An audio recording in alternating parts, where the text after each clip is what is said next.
Hey,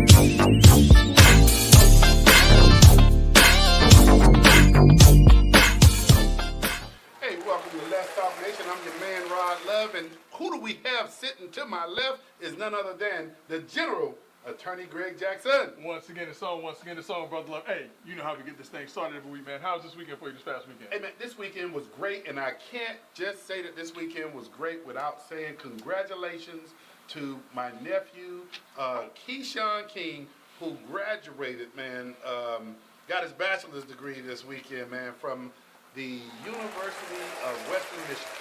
Outstanding, man. Congratulations to him. So, what are his future plans? Has he announced his future plans? Well, very interesting enough, he has one more year of eligibility, so he's going to stay in school. He full ride.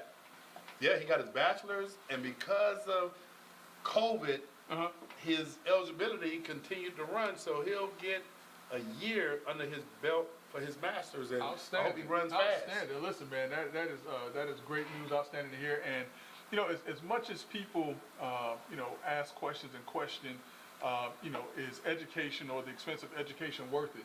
I will say that for the most part, one of the greatest ways to reduce the income gap is through education. Regardless of what a lot of people think, yeah, there are a lot of people that can make it without college degrees and things like that. But for the most part, those who go out, get higher education and things of that nature, they are going to do much better in their life's future. So congratulations to him, man, and big ups, and hoping that he has like big things coming in the future as well. Well, Greg, we talk about a little bit of everything here, and so one of the things, man, I got to ask you about, since we're on education. Greg, I saw something regarding one of the governing board of directors for FAMU, and it was talking in reference to their percentage of their pass-fail rate, I believe it was. Well, now, Brother Love, one of the things we don't do here, we don't talk about FAMU. Well, it's in the news. How can we not talk about it? We don't talk about FAMU. Now, we talk about BCC or BCU. We can talk about Edward Waters College, Kings Rose College. We can talk about anybody you want to. But we ain't talk about the rappers. No, we ain't talking about no rappers. So we not. Hey, I rebuke thee. You rebuke? Yeah, great. I thought we gave information and knowledge to all. That is information. We'll talk about FAMU on this podcast. There we go. Hey, well, what's next? Who's next? Okay, who's next? Hey, you Wildcats, y'all need to call in and complain about that. The phone number is 321-483-7002. Y'all, hey, you want to be biased in the reporting. Listen, why are they doing that, man? Because why you want to tell them that? Why don't you tell them that they are now tuned in to two of the most influential voices in Central Florida on the Monday Night Podcast, Brother Love and Greg Jackson, the dynamic duo, guaranteed to raise your IQ 10 to 15 points. And on some nights, Brother Love, 15 is plus 15 is 30. But if you want to be a part of the night, all you got to do is hit 321-483-7002 to talk to Brother Love and Greg Jackson, the dynamic duo, guaranteed once again to raise that IQ. But we got to stop doing that, because I think I got a call from the Attorney General's office. They say we can't prove that number, but just for tonight, it's our opinion. It's our opinion that we're going to raise your IQ. And so, Brother Love, with that stated, we got to let the people know that we're here to let's get it on. All right. So, Greg, with that, and you know what, man, I can't hold the reins back. Greg, you ever rode a horse before? Do you count walking it as riding? No, you can't. You can't count walking. You can't count that? You can't count walking it, because when you walking it, you holding the reins, but you walking with the reins in your hand. No, I'm talking about when you're on the back and you just ride it. You can't count that, because you gotta hold the reins. Good. Yeah, I'll bring the horse. You don't count that then. I'll bring the horse. Well, then tell you what, when you galloping, I'm gonna pull the reins back on this one. Because Greg, did you watch the debate? Oh, my. Why you want to start it? And you know what? I shouldn't even be talking about horses. I should be talking about trains. You know why I should be talking about trains? Nicely played. You like that? Nicely played. Like that? I like that. I like that. But Let's Talk Nation know why you talk about trains, like, Brother Love. Because I was talking about holding the reins back from a horse and having a conversation about the debate. But I should have been talking about trains, because it was nothing but an absolute train wreck. Brother Love, for those who did not see the debate on Thursday night, and we talked a little bit about it, we talked about how the debate was coming up. This is something that Trump challenged President Biden to, and President Biden gladly accepted and said, he's going to show up and appear. As a matter of fact, they have another debate set in September, and my advice, Oh, they do? They have they another do, one? my advice is that, that President Biden finds some reason to be out of town that day so he can't do the debate. And so for those who didn't see it, and listen, I'm not just saying this. This is, I mean, across the board, you know, Democrats alike, such as myself, are saying that it was an embarrassing performance by President Biden at this last debate. And at the very least, Donald Trump pointed out something about Joe Biden, and he's been saying for a number of months now that Biden is weak, that he is not all there. And if you watch that debate, Brother Lovett, as sad as it is, you know, well, let me take it, as comical as it was, because, you know, you, Doc Polite, Brother Armando, and myself, we were texting each other doing the things, and at first, it was all laughs and hee-hees and ha-has, then I noticed y'all got quiet over it because it wasn't funny no more. It wasn't. When you saw what was taking place. It wasn't. But Greg, never have I seen, never have I ever. I like that. Never have I ever, never, never, ever.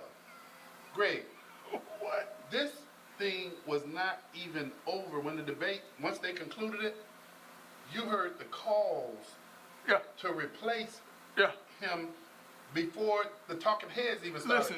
Listen. Before the credits ran at the end of the debate, there were Democrats on social media saying that Biden needed to drop out of the race immediately, if not sooner. And I mean, listen, Brother Love, from the very first time that Biden stepped onto the stage, and I know people are going to think that I'm lying about this, but from the very first time he stepped on the stage, I thought that he looked weak. I thought that he looked frail. And from the very first question that he answered, it was confirmed. So let me hit you with this. Yeah. And this is a simplified question. Okay. When you think about optics, optics are important. That wasn't just the stage for the United States. You're right. That was the global stage. You're right. So the optics on looking presidential, being presidential. He didn't look it. He didn't look it. But listen, and Joe Biden is 82 years old right now. And I'm going to tell you this I looked at some clips of Joe Biden from 2 years ago.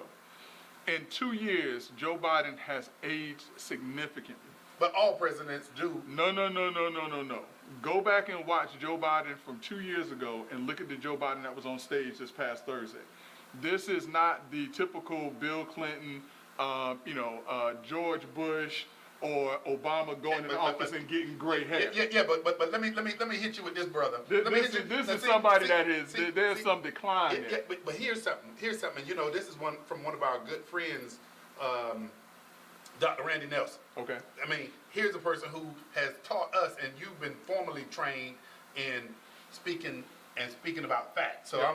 I'm the layman in this. So y'all had to work on me for years to just speak fact and not theory. There we go. But if you talk about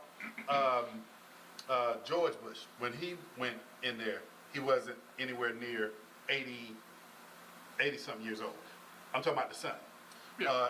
Well, the dad of the son.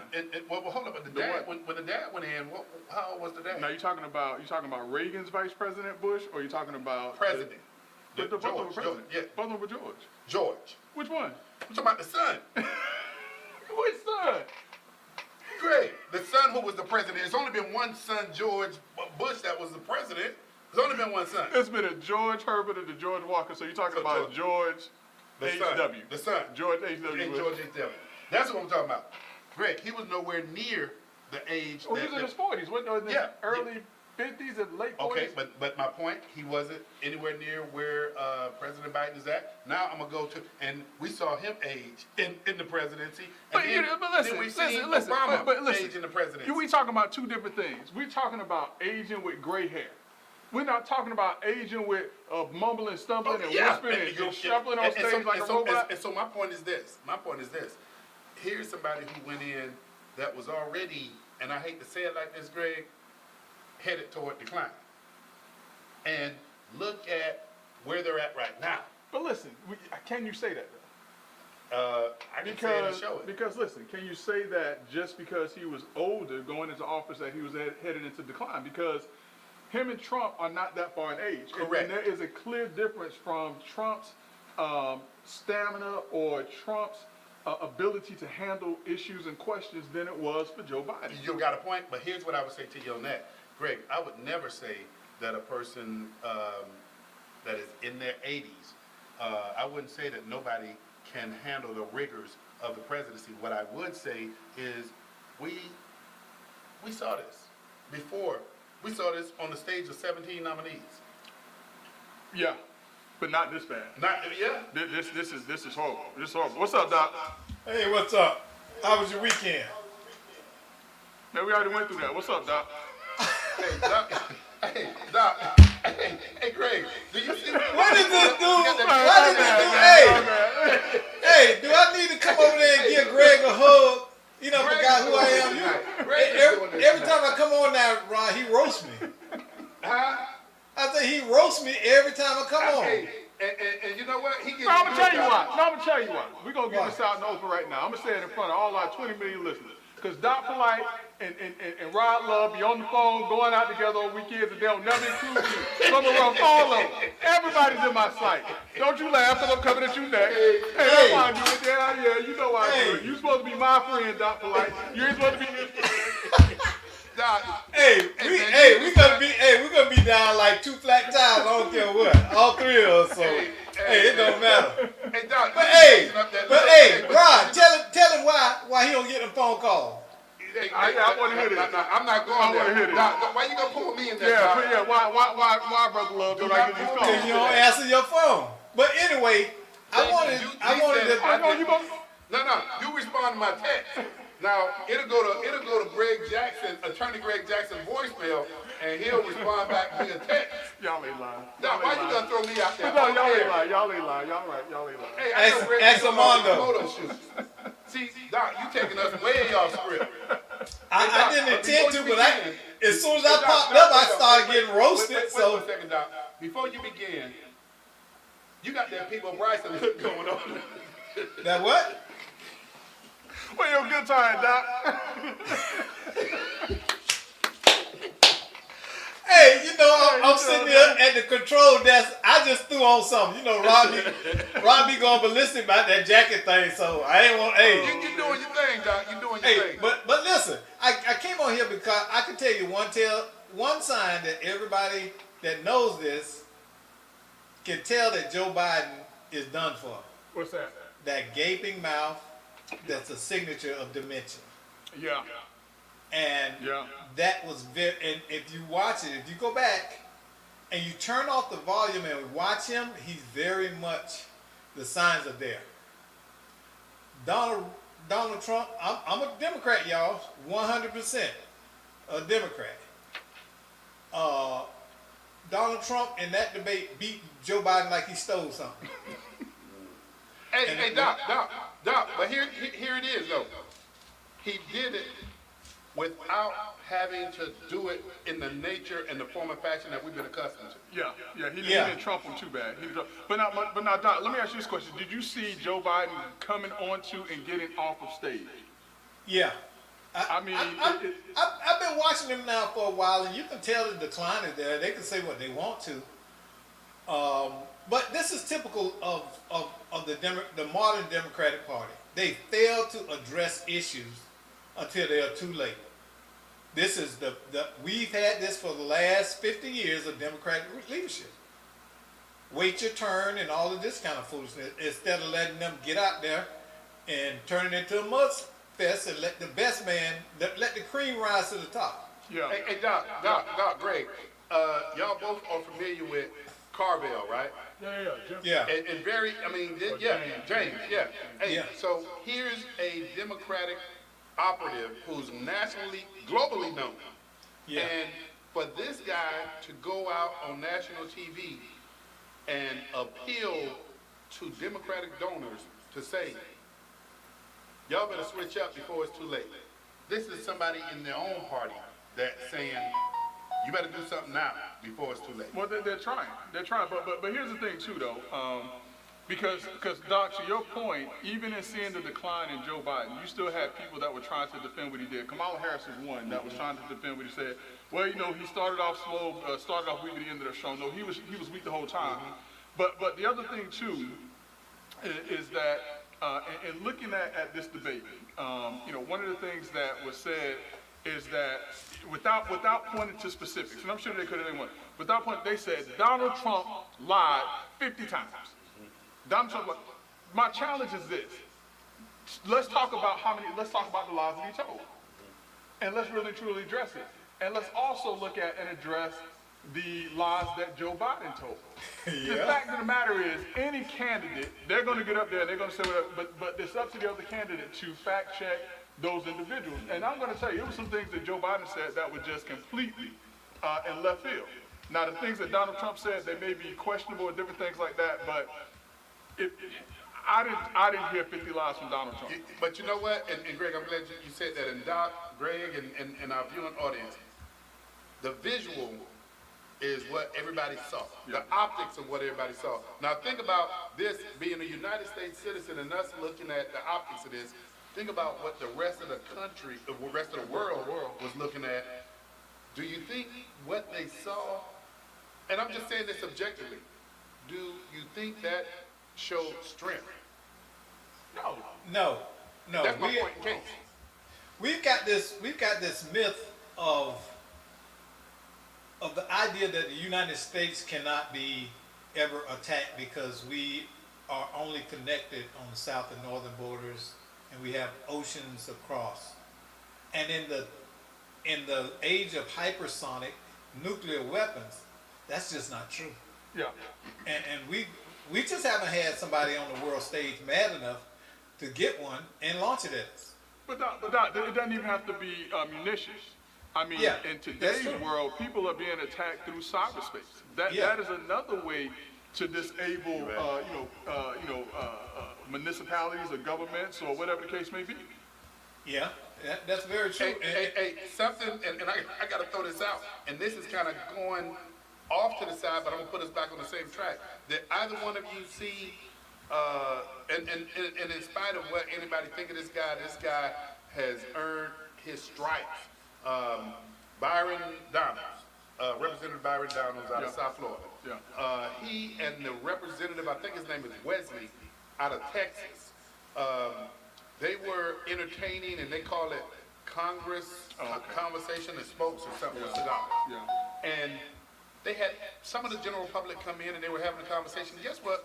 One of the things that really triggered a whole lot of conversation, it also triggered some controversy doing this thing. That's what the number one issue that was being discussed that really made that room uncomfortable and pit those folks against one another. Guess what? What, black jobs and Hispanic jobs? Well, it wasn't jobs, it was immigration. Yeah. Oh. Yeah. It was immigration. And I'm going to frame this up for you. This one guy got up and he started saying to Representative Donalds, why are you guys so hard on allowing people to come into this country? Why are you wanting to close the borders down? Why are you so rigid on illegal, undocumented immigrants? And the guy kept at it. He kept lambasting until this other guy from on the other side of the room stood up. And he said, I've had just about enough of you that I can take. And here's quote unquote what he said. And Greg, when I heard it and I read it, he said, man, you answer this question for me.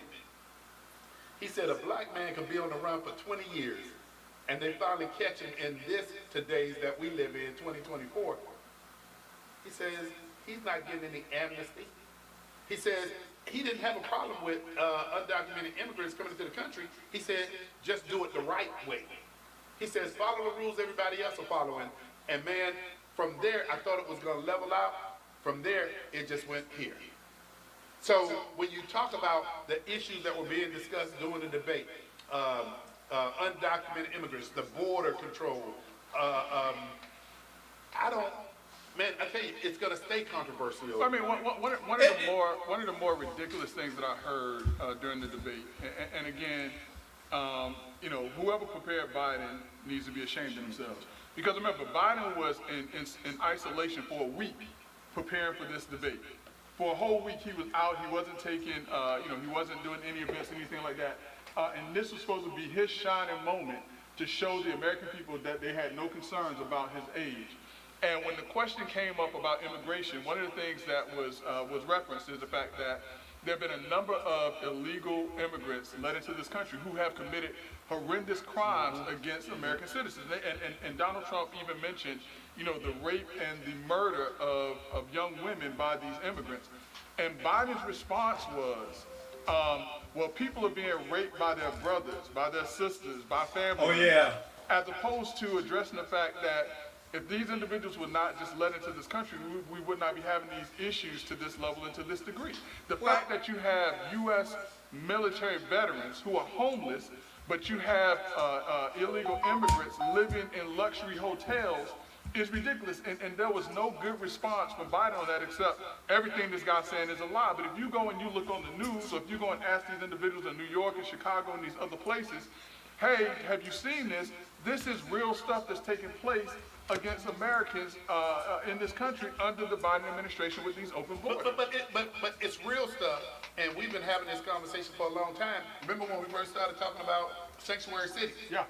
We talked about sanctuary cities until sanctuary city said, we're being asked to pay the bills now. That was big red trouble. Well, you know, here's my take on it. Not one illegal person should get anything in this country.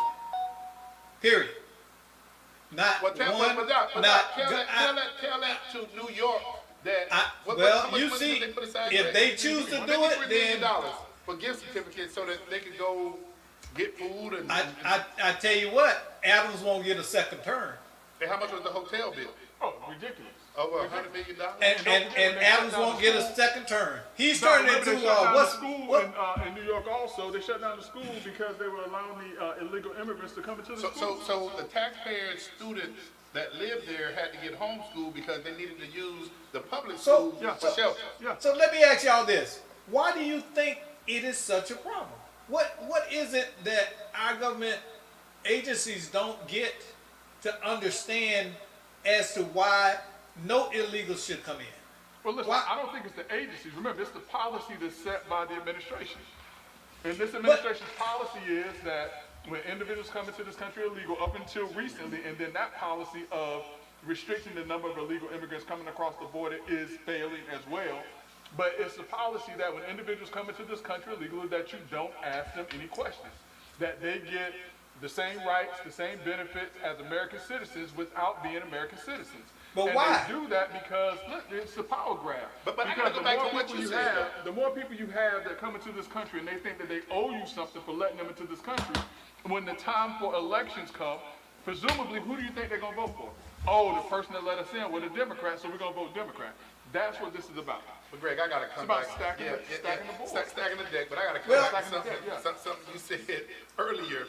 When you look at veterans that are sleeping on the street. Yeah. When you look at the housing situation that we're in right now for people who not only have served this country, and you know what, Greg, I take my hat off to people who serve this country, but just think about American citizens who contributed to society, period, and have fallen on hard times. Yeah. I mean, when you look at New York, you look at Chicago, and them folk in Chicago, it's a mixed bag. Yeah. They're not taking it anymore, but at the same time, you look at Chicago, and we talked about it last week, I think it was, to where, I mean, some of this stuff is crazy. The mayor of Chicago set aside, how many millions, did we talk, $10 million, and the murder rate there is so high that they're setting aside $1,500 to Per help, family, yeah. per family, to help offset murder victims' families' funeral expenses. To me, that says you're surrendering. Ridiculous. It's ridiculous. But let me tell you about some key moments in that debate on Thursday, things that still stick out in my mind.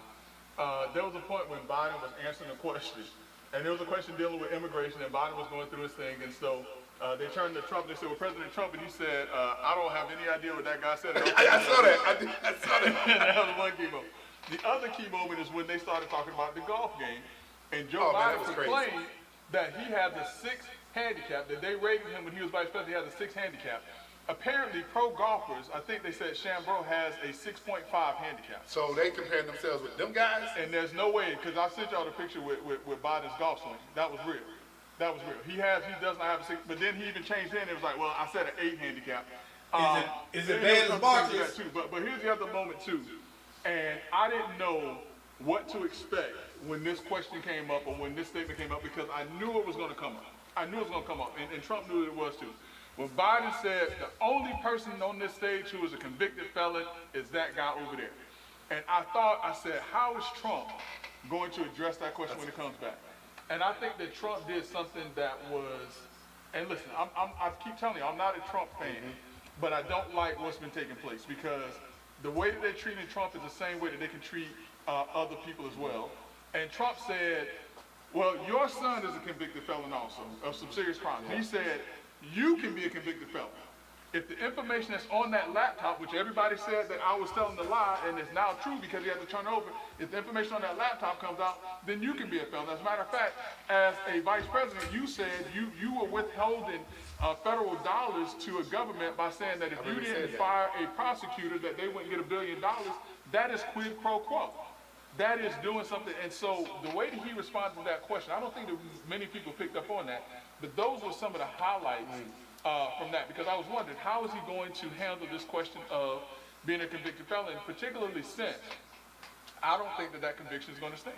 But you know something, Greg, with that, because I was anticipating what was going to take place when that happened, when that question came out, because we all knew it was coming up. Yeah. Did you notice that that was not a full stop on that question, because the response to it, I think, beat down the attack.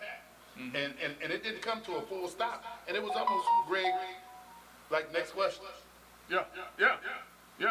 So we have a question. There'll be those who will respond by saying, we said, give me your tired, your poor, your huddled masses yearning to breathe free. But remember, those individuals had to come through Ellis Island and do it the proper way. We've never said that individuals cannot come to this country. We believe that anyone who wants to be an American citizen, who believes in the freedoms of this country, who are willing to go through the process the right way, yeah, absolutely. They should be here and they should have the opportunity to fulfill the American dream. And you know what? I like that statement, but I'm going to like it even better when we get that individual who happened to also be a guest co-host on this show. Too long ago. That was too long ago. Yeah, we should come back. That's been too long ago. Hey, Go on now, Mr. Walker. You're slipping, Mr. Walker. You know, I think about the money my wife spent to become a citizen here, and the process she went through. Okay, and that's what we're talking about. Do it the right way. You just want to skip the line and disregard everybody else. Everybody that came here just about had a reason, a compelling reason, to leave where they were born at and come here. Okay, for the same reason, opportunity, persecution, or whatever the reason is, they came here in the same or similar circumstances, but they went about it the right way. What makes these people special that they don't have to abide by our laws, and that we have people who are in power or in position who don't follow the immigration statutes? Yeah, I mean, it seems like all of a sudden immigration became a problem in the last 10 years, when before you couldn't. You just didn't have it. They'd send you right back. So they can find you. So let me ask this question, and Greg, I heard you respond to it earlier, and that is, what's the value of one party pushing to say, let's let our borders be open? Yeah, I mean, it's simple to me, in that if they can get millions of people coming into this country under a Democratic president, those individuals may feel, and I think they're overplaying the hand on this, those individuals will feel compelled to keep them in power so that they can continue to bring people in or continue to come into this country. And I think that, if we take that viewpoint, that will continue to weaken this country, weaken its borders, because what's happening is those individuals who are coming into this country, a lot of them, we don't even know where they've come from and what their true intentions are. There have been some reports that there are individuals who are on certain terror lists who have actually gotten into this country, which we don't hear. We don't hear that stuff, but if that's the mainstream media failing to report what's taking place. And you're right. And you know what, Greg? We have our guest co-host. She co-hosting virtually here. She need to call on in. But one of the things she said is she doesn't believe that anyone has actually added up the actual cost before just handing over resources without a long-term solution. How long have we been here talking about the border issue? Far longer than we've had a show. Yeah, yeah, but the other thing too though is, you know, the government feels that they can print money, and they feel like if they run short, then they can tax more people. You know, that's what this is all about. And you know, and I heard in the debate that there was some criticisms to tax cuts for the people that they consider to be wealthy. But I think we've had some real conversations about this. You know, when I was a defense attorney, I could most certainly see the changes in my salary when Trump cut those tax cuts, and I am not and was not in the 1%. Well, I will say this, Greg, and you know, I've been, you know, I go back to the Jeb Bush days, Governor Jeb Bush, and when I look at Which Trump pulled a Jeb Bush on Biden, and it failed. So. it failed. But man, when I look at the private sector, when I look at how the private sector constricts, when the market says we don't have that amount of consumers that are purchasing our products, we have to constrict. But you don't see the same thing taking place from a government standpoint. Yeah. What you see is the ability to increase, whether it's driver's license fees, whether it's property taxes, you name it, it does not constrict. Yeah. And so that is the issue. And when Michelle talks about the actual cost and handing over resources without a long-term solution, I think that's what we're actually doing. Yeah, yeah. At the debate on last Thursday, as indicated, there was a question that came up, or there was a comment that was made, came up about, you know, Donald Trump being a convicted felon and that he has some other cases coming up.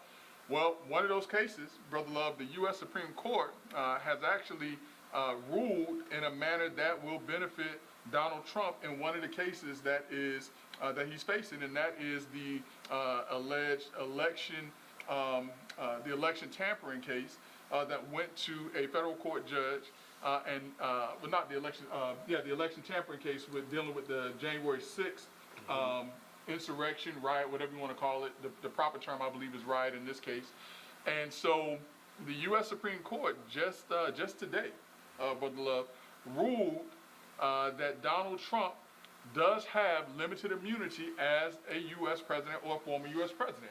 Now, what that means is that if Donald Trump was doing an official act or activity that he was constitutionally authorized to do, then he has immunity from criminal prosecution. Now, if it was or is considered to be an unauthorized act, then he does not have immunity from criminal prosecution. So Greg, let me ask you this question, and I mean, this is a question I've seen being floated out there, and it's asking the question, does the president have the authority to question the outcome of an election?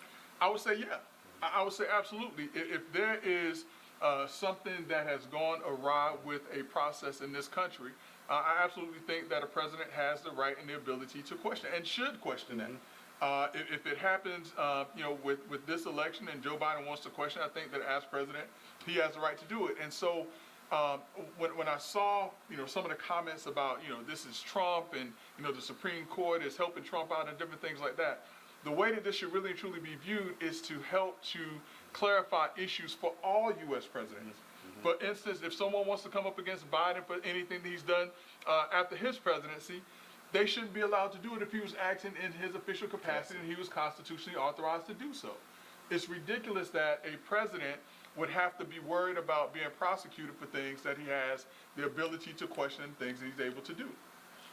So Greg, help me with this, because this is out of my bailiwick. Yeah. When we talk about justices ruling in favor of the January 6th defendants related to being overcharged. So, you know, January 6th was a horrible day in this country's history. And I don't think that anyone will disagree with me on that, or maybe a few people may disagree with me on that. But as horrible as January 6th was, Brother Love, it was not what people were saying that it was. At best, or at worst, it was a riot and individuals who went into the U.S. Capitol and did some stupid things. An insurrection is where you think about individuals that are coming with arms and coming to take over a government. While I think that they were looking to disrupt the proceeding, I don't think that these individuals were insurrectionists. And by definition, and we've gone through the definition of what an insurrection is, it does not meet or fit the definition of insurrection. Don't take my word for it. Please don't. Go and do the research and read it for yourself. That's what we always encourage people to do. That's why your IQs on Let's Talk Nation always go up, because we not just give you the information, but we challenge you to go and fact check do your for research. yourself. Yeah, do your own research. And so at the end of the day, what the U.S. Supreme Court has determined is that one of the laws that they said that one of these January 6th rioters violated or defendants violated was actually a law that was for evidence tampering, where someone destroys evidence or destroys documents in the course of official business. And that was not the case with whoever this individual was. There are going to be a lot of different things that are going to be overturned as people start to realize that there was an overreach in what was done. For instance, like I said, the conviction of Donald Trump, as poor of judgment that Donald Trump made, the Attorney General for the state of New York indicated, or the former Attorney General for the state of New York said that he would not have brought the case against Trump. And the laws that they use in order to convict Trump, the 34 counts that he was convicted on, most legal scholars agree that those things were not proper and will be overturned. And so what happens is when you have these things that happen, where the courts have to step in and reverse what a lower court has done, it makes it look as if the courts are favoring one person over the other. But when you really truly look at the judicial system of what it's there for, it's there to ensure that laws are properly followed and interpreted.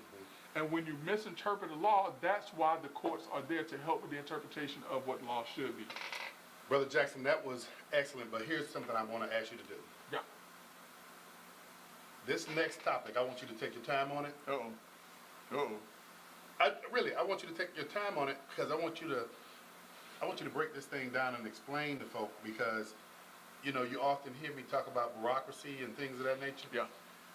Man, can you talk about and break this thing down regarding what the Supreme Court did in overturning Chevron? Yeah. And when I say Chevron, a lot of people are immediately thinking about the gas producing company. Yeah, no, the Chevron case is a 1984 case, Brother Love, where then the court determined that if there was a statutory provision and there was some ambiguity with that statutory provision, and that there was an agency that applied to, or that statutory provision was applied to, then the agency would be in a better position to interpret and to resolve the ambiguity more so than the courts. But when you say agency, and I'm going to just make a little injection right here, when you say an agency, you're talking about unelected individuals versus, let's say, an example of Congress or the Senate, or and you can't put Supreme Court justices in there because they're not elected, they're appointed. Right. But agencies of unelected individuals. Yeah, that's absolutely right. And so, just some of the things that came to mind for me, Brother Love, is think about what Homeland Security did.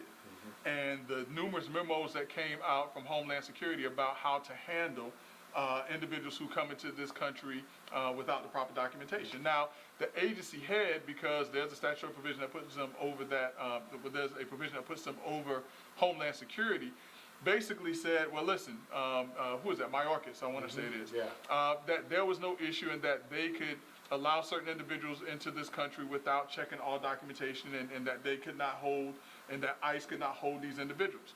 That is a circumstance, or for instance, where a federal agency is interpreting an ambiguity in the law that is harmful to this country. When you have an agency that's saying that, yes, let's just allow individuals in without checking to see where they're coming from, to not get them to come back at a certain period of time to determine or ascertain that they are properly in this country or should be in this country, that is a part of what the U.S. Supreme Court is looking at and saying that agencies should not be allowed to interpret those ambiguities any further, because these agencies, for the most part, have taken advantage of and have misled a lot of what has been happening in this country. Dr. Fauci, what agency was he with? Was it with Department of Health or something like that? Something like that. Yeah, I mean, think about what Fauci did.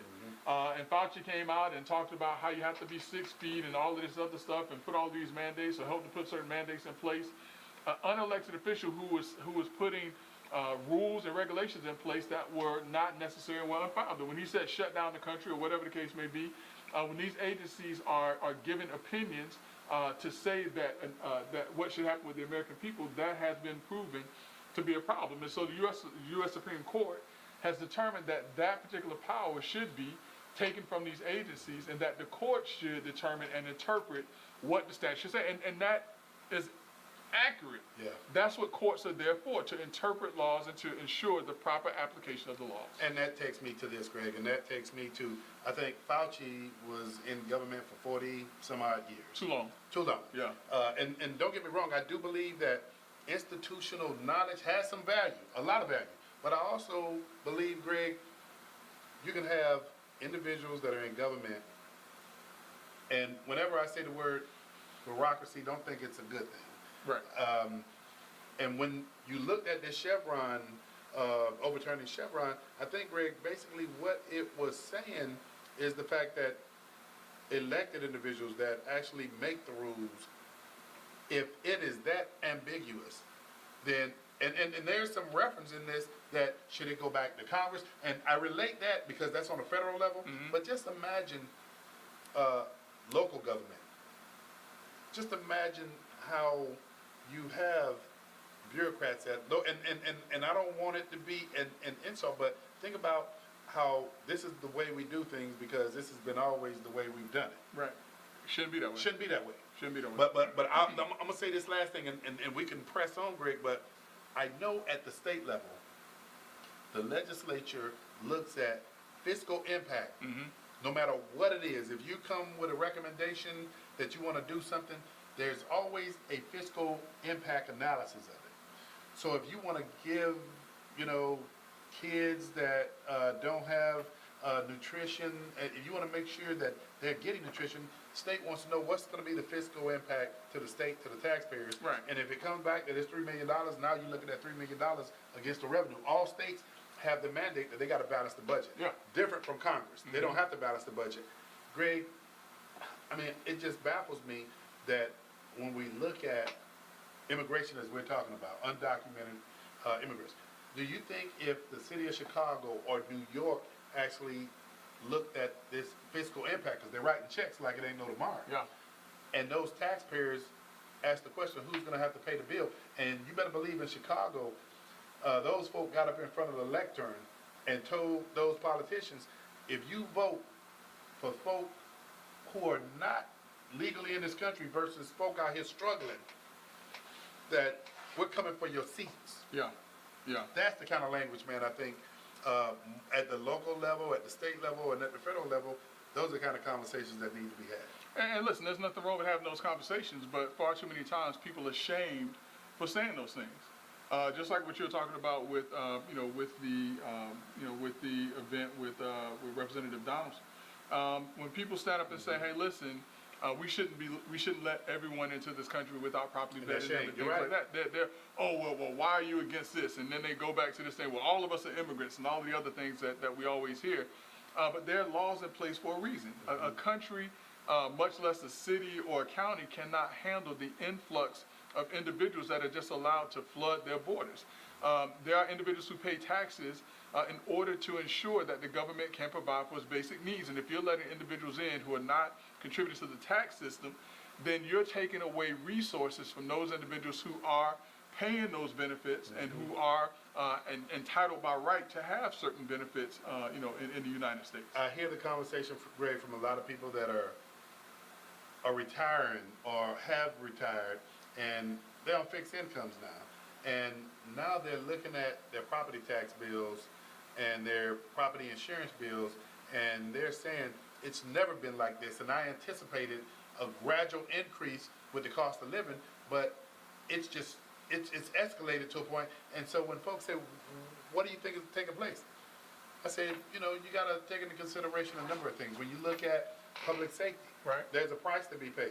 Yep. When you look at a myriad of things, when you look at, and Greg, I hate to say it this way, when you look at giveaways, there's a price Yeah. for giveaways. I mean, listen, when you look at roads, when you look at infrastructure, when you look at military, when you look at, all of the things that you're mentioning, someone has to pay for Someone that. has to pay for And we as taxpayers have agreed and understand that if we're citizens of these United States, we pay taxes. Those taxes are not free money to the government to go and do whatever they want to. Those taxes are to pay for the services that allow us to continue to live and have certain freedoms and certain conveniences in this country. And when you have a drain on those resources, when you have an overuse of those resources by individuals who aren't putting into that system, then we as the taxpayers are the ones that are going to continue to suffer. And that cannot be something that we can allow ourselves to be bullied from saying, listen, something's not right about Do you this. think people are getting tired of being shamed and bullied for Yeah. saying what everybody else is thinking? Yeah, of course. Of course. And like you said, on whatever that program was, we're hearing people speak out and be more vocal about it. I mean, we're hearing people speak out and being more vocal about supporting the Democrat Party because they're saying, particularly in Black America, that the Democrat Party is not listening to and paying attention to the needs of African Americans. And, you know, I would challenge, and listen, forget about what Trump said. You know, in terms of he's done more for Black people than any other president, I don't think that's the case. I'm just going to be upfront about it. But we have a Democratic president now, and the anticipation would be that if we have a Democratic president, then there should be more resources and more going towards the voting bloc that supports Democrats more than anybody else than what they are right now. It's ridiculous that we still have the issues in underserved communities, African American communities, brown communities, and other things that we have when we're saying that, oh, well, you know, Republicans don't like Black people, but in the same respect, Black folks aren't getting much benefit from having a Democratic president. And you're absolutely correct. And Greg, I think the solution to the conversation that we're having right now, and I mean, I posed it to you, and it's almost like a volley and, you know, alley-ooping myself so I can come back in for the dunk, and that is, you're seeing more and more of these mainstream individuals that have a persona, that have a platform. And I'm talking in particular, when you talk about a Killer Mike, goes on The View and has a conversation, and they're doing everything they can to get Killer Mike to come out and tell people what party to vote for. Charlemagne the God, he went on The View and he told them, you know what? I'm sick and tired of y'all bullying people that come on the show to stick up for one party or another. Both of those guys are saying, No, we can't stop that, man. We got to give credit to the person that I believe was the first one to step out and really and truly say, Democrats haven't done anything for us, and until we sit down and they sit down with me and tell me what they're going to do for the African American community, I can't support them. Ice Cube. you're right. He was the first one, and It got vilified. Ostracized, yeah. But here's the thing, is that we as African Americans have to stop allowing ourselves to be bullied into feeling as if we have to think a certain way. Listen, if that's the way you think, that's fine. But just because someone thinks differently from you does not mean that you need to vilify them. For instance, when I started telling people, you know, years ago, that I could not support Joe Biden, number one, because of his age, number one, because I didn't think that he was qualified, number three, because I saw the history of Joe Biden.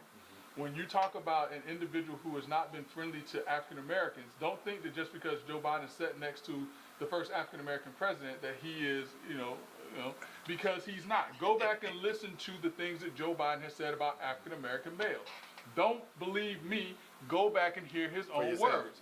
Go back and look and see how many African American individuals were pardoned or the lack thereof under the Biden or under the Obama-Biden administration. Don't believe me. Go back and look for yourself. You're going down that super predator avenue. People don't know what I'm talking about. But that is a real comment from Joe Biden. And he was specifically talking about African American males. And listen, don't get me, please, don't get me on Kamala Harris, because I know what people are saying, and let me put it to you like this.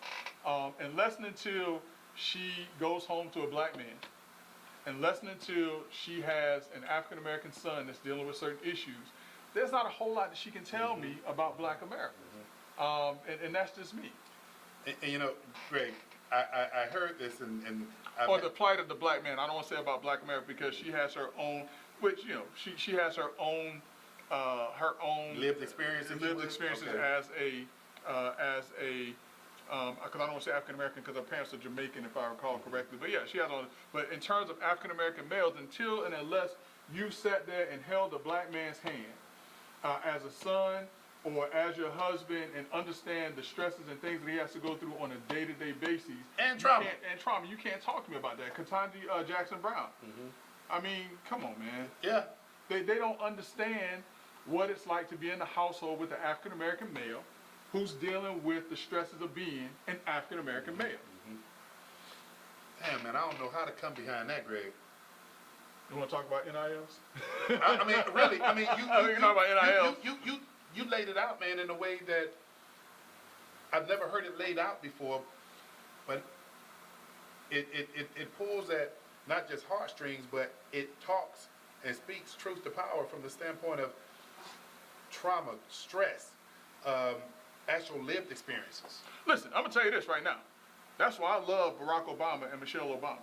Barack Obama could have. And listen, I want people to understand this. I am not anti-interracial relationships. I'm not saying that. You love who you love. Point blank and period. But when you see black love at its highest level, what the young kids say now, that just hit different. Brother love, that just hits different. When you see an African American president, an African American man who is the most powerful man in the free world, and the person that he goes home to every night looks like my mama, or my wife, or my daughter, that just hits different for me. You understand what I'm saying? Man. And that's why, despite the fact of whether or not I supported everything that Barack Obama did, I love Barack Obama and Michelle Obama for who and what they represent. So, Greg, you've taken us 100 miles an hour. And you see my saying. I got you. You've taken us 100 miles an hour. And I'm going to slow this down, but while slowing this down, I'm going to kind of speed it up a little bit when you talk about, man, the doggone track and field in the Olympics. Listen, man, we just had the Olympic trials this weekend, Brother Love. So if anybody asked me what was I doing this weekend, I was in front of the television watching the Olympic trials. So I love track and field, But Greg, the big news is who didn't make it. Yeah. Came in fourth place. Now who you talking about? Christian Coleman? Sha'Carri. Oh, Sha'Carri Richardson. But no, listen. I mean, she came in fourth place in the 200 meters. She's already snapped the ticket for the 100 meter and the 4x1. But the big story about who didn't make it on the women's side is Ating Mo, who is the American record holder in the 800 meter. And so this was like her first time out racing. She's been injured most of the year. In the finals, Brother Love, in the finals, she tripped and fell on the track and could not recover. And so Ating Mo, one of the most talented 800 meter runners in U.S. history, did not make the Olympics. And she appealed because she felt that that she was impeded from, being able to get around the track, and that she was tripped. And they denied her appeal, which is sad. But listen, I think they did the right thing. Like when they did with Sha'Carri Richardson, they said she couldn't go because of marijuana. Yeah. It was sad, whatever. But I think that it was the right move, by that body and that agency. So, Greg, give me an update on Quincy.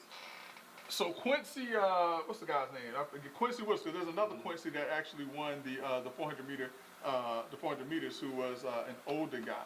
But the same race that Quincy Wilson ran in, and Quincy Wilson, 16-year-old kid, Brother Love, he did not place in the top 3 or 4 for the 400 meter dash at 16 years old, running a 44. Running a 45, which is crazy in and of itself. But he did punch his ticket to be a part of the 4x4 relay team. Man. So this is going to be one of the youngest Olympians to ever go. One of the other young Olympians that was out there is Sydney McLaughlin, now Sydney McLaughlin Lebroni. And Cindy McLaughlin, if you all have not watched this young lady run track, 24 years old, she runs the 400 meter hurdles. Brother Love, in the past 3 years, she has broken the world record 3 times. 3 times. 3 times, with one time being last night. In the Olympic trials in the final, she ran a 50.65, which bested her previous world record,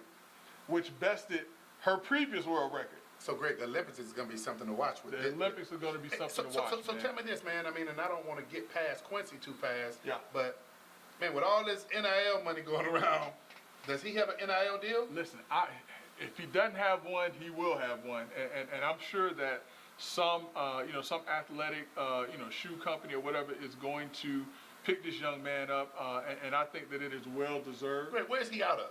He's out of Baltimore. Baltimore. Yeah, that's right. That's right. The same place as who won the 100-meter hurdles on the ladies' side. I can't think of her name right now, but she's from the same high school as Quincy Wilson. Great, man. We've been so accustomed, man, when you talk about track and field and Olympics, of always hearing about somebody that's coming out of Gainesville, the Gators, always being familiar with somebody that's coming out of Texas somewhere, those speedsters. Yeah. I haven't been hearing that lately, man. Oh, then you haven't been listening about Grant Holloway then? Well, out of where? Out of University of Florida. Okay, Came out of well, University of see, Florida. see, Yeah. that's oh, why and why you playing? And I can't think of his name, and I wish I could. The one who won the long jump is out of Florida State. Okay, there. One time for the nose. See, I knew if I kind of shit you up a little bit, you know. One time for the nose, man. But listen, Sha'Carri Richardson, and that contingent of ladies that won the 100 meters that came in first, second, and third that are training partners. Guess where they train? Where? Lake County, Claremont. What? That's what a lot of people don't realize. There are a Is number there a facility of there? Yes, there are a number of world-class sprinting athletes that train right over there in Lake County, Claremont, Florida. As a matter of fact, I've been on that track, and when I was on that track, I saw Brown, I forget her first name, Valerie Brown, but she ran for So the we Dominican got. So team. we have a nice world-class facility. You had over a world-class track facility with world-class athletes that train right down the road from where we are right now. there. Okay. Well, great. We got 2 minutes, man. Help me with this. Florida NIL deal has been revised. Or So revisited. it's good. Well, what we're doing is, Brother Love, because remember, I don't know if individuals remember, but the Florida High School Athletic Association approved high schoolers for NIL deals about a month or so ago. Now, that approval was not the final end-all be-all. It now has to go to the Florida Department of Education to be ratified. That meeting takes place on July 24th of this year, July 24th, 2024. Have you heard anything about it not being ratified? I haven't heard anything, Brother Love. But remember, this brings up that question. You know, are high schoolers ready for that level of exposure, that level of potential income? And I'm still on the fence about it because Can we anticipate a lot of state championships being guided and directed because of private schools having the ability to do a lot of that NIL? Listen, that's why I think this is going. I think that a lot of schools are going to start stacking the deck. We've been stacking the deck a lot, but I think that a lot of schools are going to stack the deck because now they can attract students by saying, listen, if you come to this school, you can get a big NIL deal. I'm still on the fence about it. I don't know how I feel about it. You know what? We should get our guest that was in here that was really articulating about NIL. Greg, in the last doggone 30 seconds, man, can you tell everybody about our guest who's going to be coming in next week? Absolutely. So Miss Lenore Easter, who is running for the 9th Circuit Public Defender's Office, she's going to be in here to talk to us about her candidacy. We look forward to talking to her. And if anybody else wants to come in and talk about that campaign, you know how to reach us, and we'll be happy to talk to you. All right, well, man, look forward to it. And for those of you who view Let's Talk Nation, we appreciate your support. Hey, we're coming to you every doggone Monday from 7 to 8 p.m. And, hey, you know what? We love having this conversation. Hey, General. Yes, sir. There's one thing that you know you've been doing for almost 7 years, and I'm going to continue to just kind of encourage you to do it. But you do not have to go home. But you got to get out of here. We'll see you next week on Let's Talk Nation with Rod Love and the General, Attorney Greg Jackson.